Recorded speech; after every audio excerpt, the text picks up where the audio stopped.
Ayan. Dito rin, no? Bagong ano to Asian. Mamahalin dito. Ay, doktor dire. Muntik na mahulog yung cellphone ko sa kanal dito. Oh.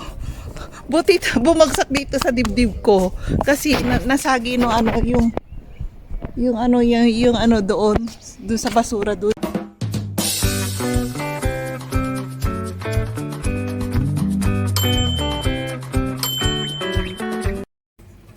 Ayan, luto na yung mac and cheese ko.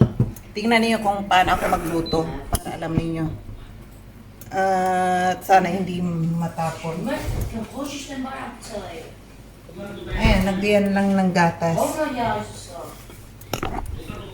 Ayan o. Gatas lang. Huwag nyo lagyan ng condensed milk. Kasi nakikita ko dyan sa mga may naglalagay ng condensed milk. Pag pinakain nyo yan sa mga puti, apam, ayaw nila ba't matamis. Ayan, kaya ganyan lang yan. Katapos, mas simple yung mac and cheese nila, mas gugustuhin nila kaysa yung maraming condensed milk or kung ano-ano. Lagyan mo ng ganito. Bawang powder at paminta. Kahit na ilagay yung paminta na yung bang dinikdik. Tapos, ganyan lang yan. Tapos, lagyan mo na ng cheese, asin. Ayan, okay na. At ito, asin. Ayan, ubos na yung asin ko. O yan. Ayan, ganyan lang yan. Ayan. Tapos, haluin natin. Sana mahulog yung cellphone ko. Ayan. Tapos, lagyan natin ng cheese.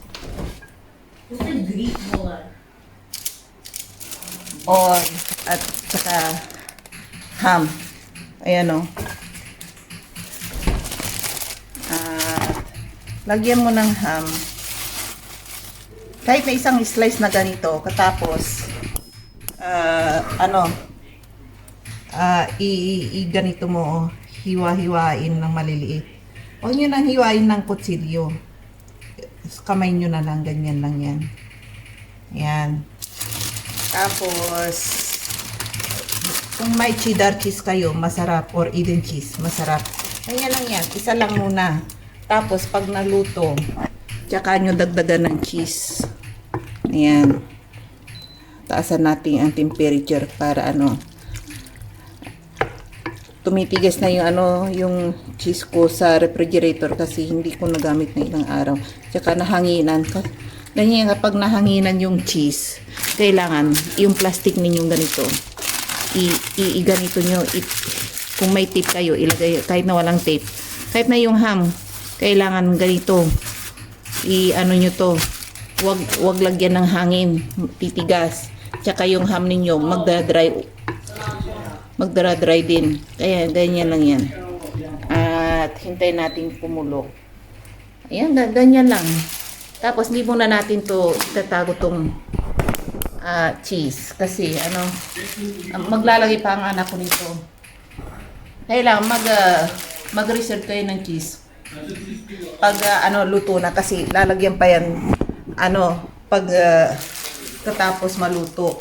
Yung iba katapos naluto rito, microwave pa nila. Sa amin hindi na kasi pangbahay lang naman. Pero kung pang business, microwave pa. Nilalagay ito sa bowl. Katapos ipapasok sa yan sa oven. Tapos lagyan mo ng breadcrumbs or cheese sa ibabaw. Masarap. Pang social na business. Yan. Ganon ang ginagawa namin kasi nagbibinta yung anak ko ng doon sa restaurant niya ng mac and cheese. Kaya iluluto muna namin ng ganito. Tapos depende sa inyo kung anong gusto nyong halo. Or hamba or bacon or any. Wag lang hipon, medyo yung malansa. Kaya yan, niluluto mo namin ganito. Tapos, kapag kaluto, nilalagay namin sa malaking bowl. Yung pang dissenting bowl, pang restaurant talaga. Ayan, ganyan. Tapos, ino-oven namin. Niluluto namin sa oven. Nilalagyan namin ng maraming cheese sa ibabaw. Tapos, yung lutong-luto na kumukulo na i-serve mo sa customer. Masarap. Maraming nasasarapan sa mac and cheese namin. Ayan, turo ko sa anak ko yan sa pang-business. Ayan, alam niyo na ingredients lang, ganyan lang yan. Ayan, kaya, ayan, pakuluan nyo ng pakuluan. Kasi kapag hindi nyo pinakuluan yung tubig, malabnaw. Ayan, pakuluan nyo hanggat, lumapot ng konti. Ayun, pwede nang iserve sa customer. Tapos, ilagay nyo sa bowl ko. Tapos, ilagay nyo sa oven. Tapos, lagyan mo ng maraming cheese ulit. Tapos, depende na sa inyo kung magkano ang binta ninyo, i-calculate ninyo kung magkano ilang grams yung na ilagay ninyo ng cheese. Kasi mahal ang cheese sa Asia eh. Kaya yan. Ganyan lang kasimple. Masarap. Yan. Maluluto na. Ito yung kumukulo na rin, oh. Lalagyan ko ng yung gata. Sasarap yan kapag nalagyan ng gata. Ayan, kumukulo na, lumalapot na. Pag pinatay nyo tong apoy, tapos ilagay nyo dyan na 2 or 3 minutes. Yan, lalapot. Kusa mong lalapot pag medyo malagam-gam na. Ayan. Kasi mawawala rin yung niya eh. Yung niya, sisip-sipin ng macaroni, yung liquid niya. Ayan, patay na natin. Huwag masyadong dry na dry. Kasi kapag nag-dry yan, pag sinerve nyo sa customer na dry, hindi masarap. Dry yung spaghetti niyo. Huwag ninyong i-dry. Kailangan ganito. Medyo may liquid na i-serve ninyo. Ayan. Kaya huwag niyong pabayang ma-dry yung mac and cheese ninyo. Naku, hindi na masarap. Hindi nila makain.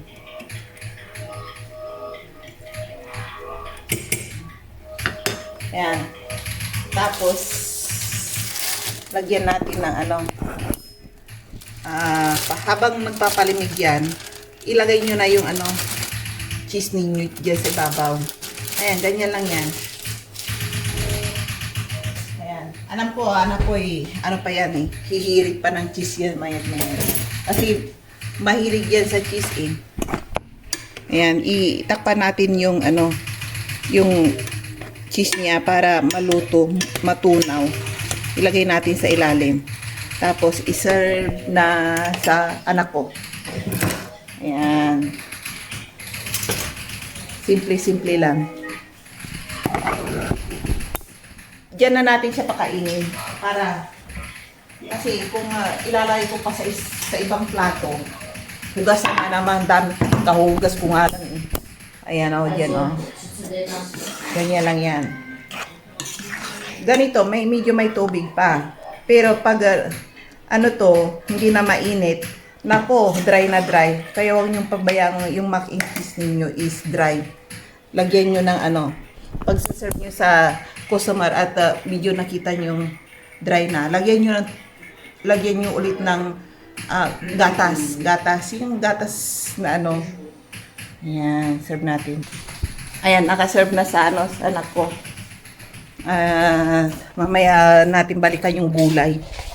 Dito muna tayo sa kwarto ko. Ayan, dito tayo sa sa elevator.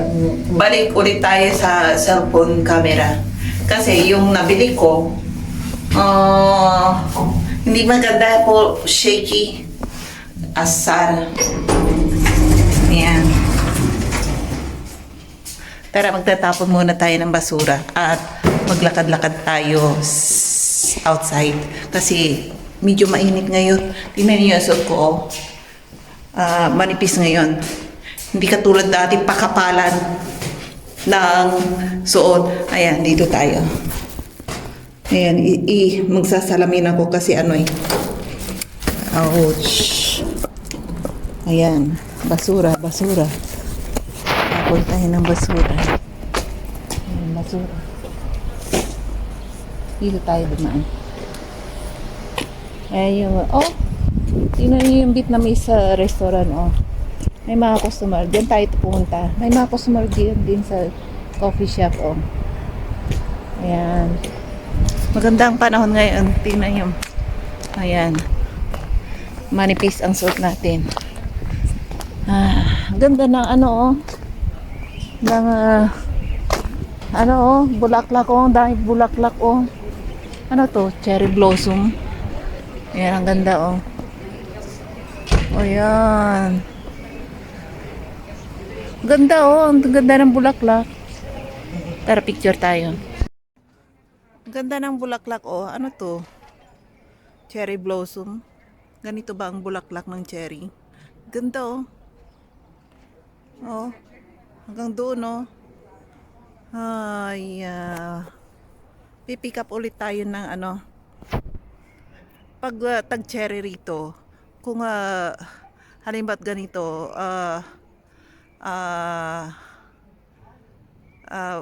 lote ng gobyerno, pwede kang pumitas. Huwag lang sa private. Papupulis ka. Kahit yung mga mansanas, kung lote ng gobyerno, pwede yung pitasin. Ayan, tiba-tiba ka, magdala ka ng sako.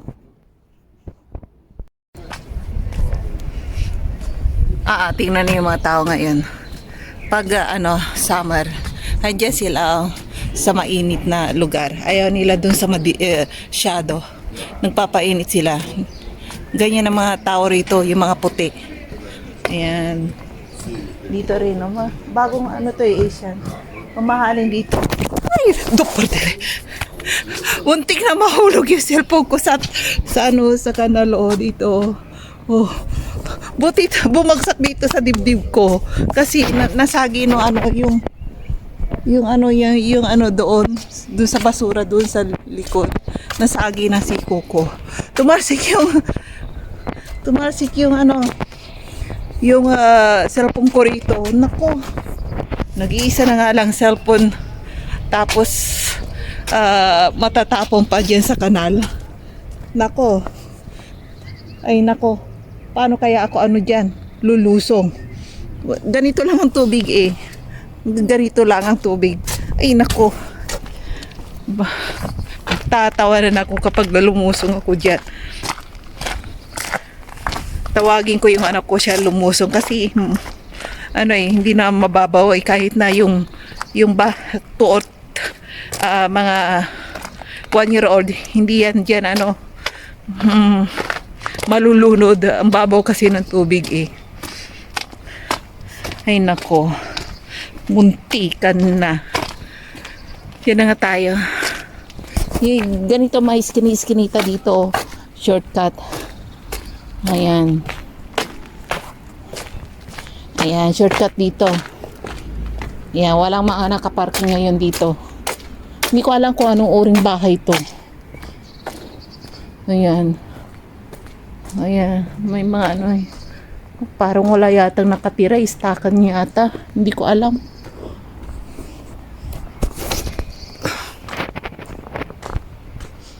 Ayan, lakad-lakad tayo. Kailangan natin mag-exercise para matunawan tayo.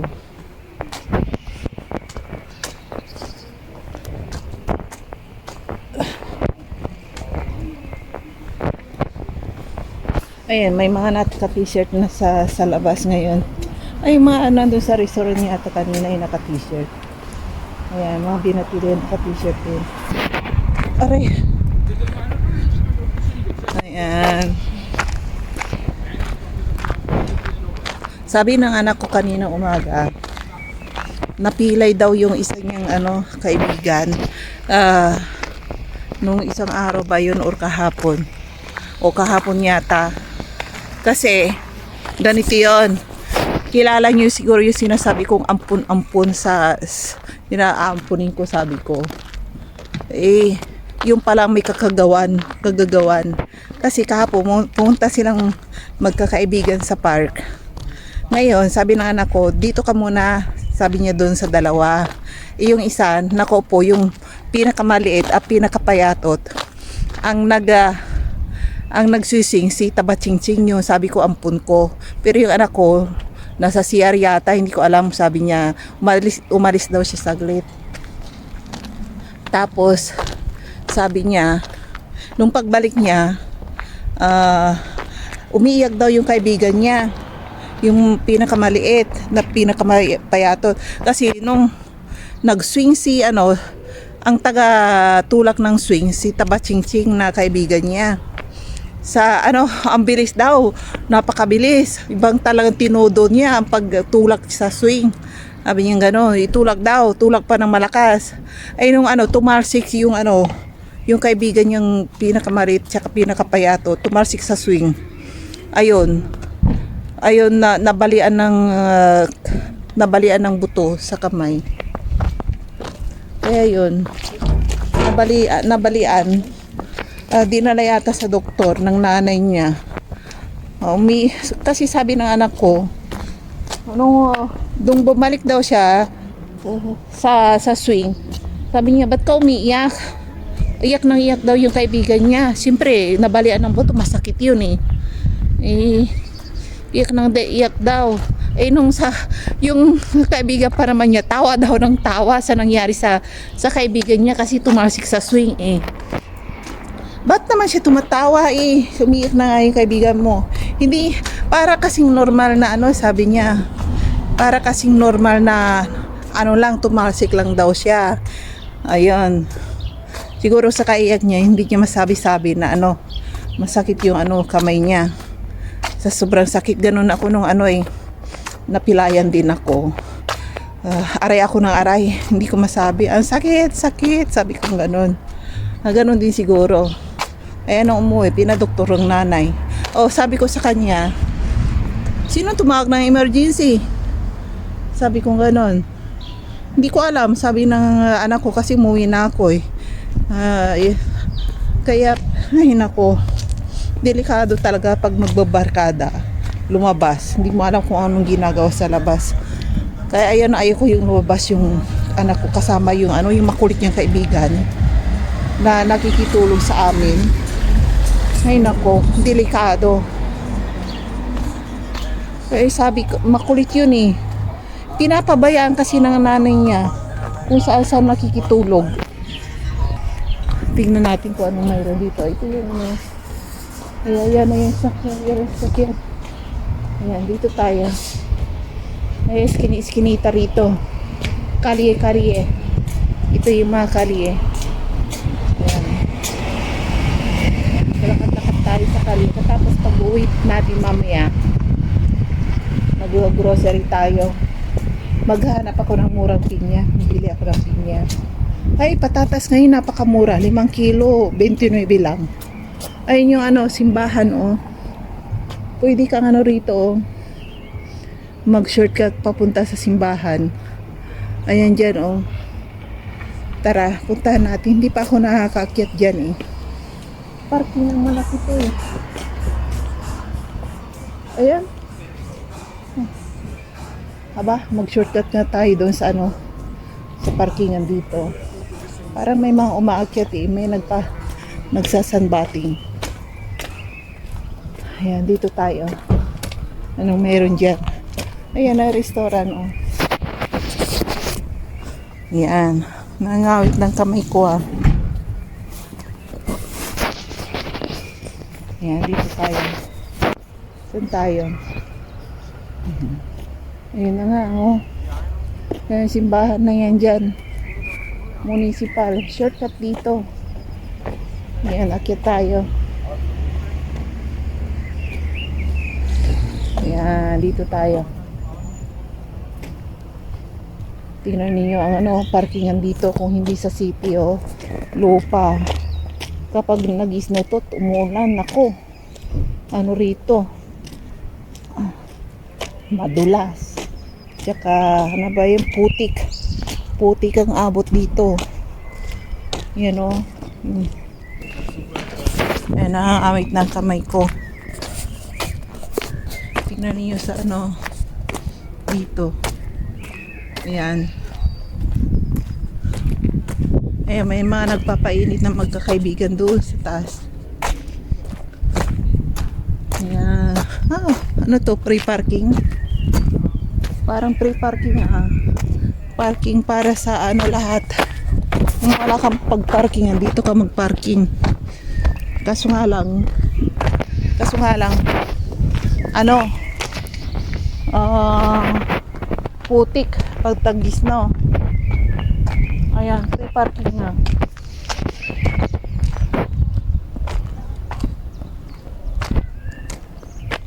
Ayan, free parking yun sa taas.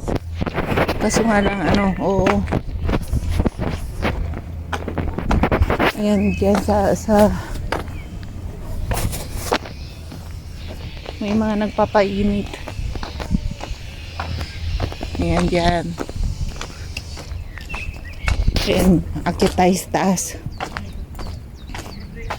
Ayan, ako. Ang taas nito. Ay, nako, hihingalin ako nito. Tingnan niyo, walang naglilinis dito. Ang nililinisan lang nila doon sa sa mismong city. Ayan. Ayan, Diyos ko po, ang taas pala nito. Ayan stairs pataas. Ay nako, kung taba-ching-ching kang aakyat dito, mayayat ka. Ayan, hihingaling ka. Lakas na ng hingal ko. Ay nako, ma-shortcut to. Huwag ka umakyat dito pag tagis na madudulas ka. Ayan, madudulas ka hanggang sa baba. Ay, pinagpapawisan na ako. Ay, naku po. Ayan, naka-t-shirt ang mga tao ngayon. Sana nag-t-shirt na lang ako, umalis din. Ang taas. Hinihingal ako. Ayan, mayroon pang stairs akong aakyatin. Hinihingal na ako, hindi ko kaya. Dati nung malit ako, umaakyat kami ng bundok, nangangahoy kami. Ayan, ngayon hindi na pwede, tumatanda na matanda na. Nangawit na ako. Ayan, nakakangawit.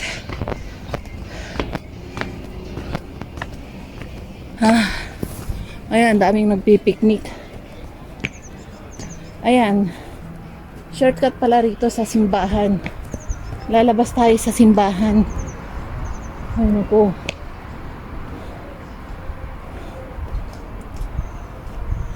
Ay naku. Dito pataas parang Baguio style. Ay nako, delikado to pag tagis na madulas to. Madudulas ka, pupunta ka doon sa baba. Ang taas. Diyos ko po. Pagod na ako. May tayo magkwentuhan. Ayan, dito tayo sa harapan ng simbahan. Ayan dyan, sa taas. Upo muna tayo dyan, maya. Ay nako, hindi ko kaya dumiritso. Ayan, dito tayo. Ayan, ganyan na mabahay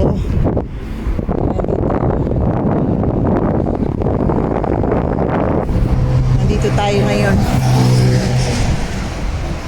sa harapan ng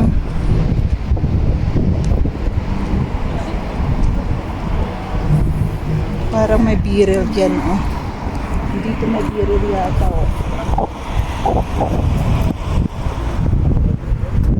ayoko pumunta dyan. Kailangan isama ko asawa ko dyan, inom kami ng biril, yung soft drinks or coca-cola. Hindi ko pa nakatry dyan Pag tayo pumunta rito, diyan punta tayo sa Chicago Bar and Grill. Ayan.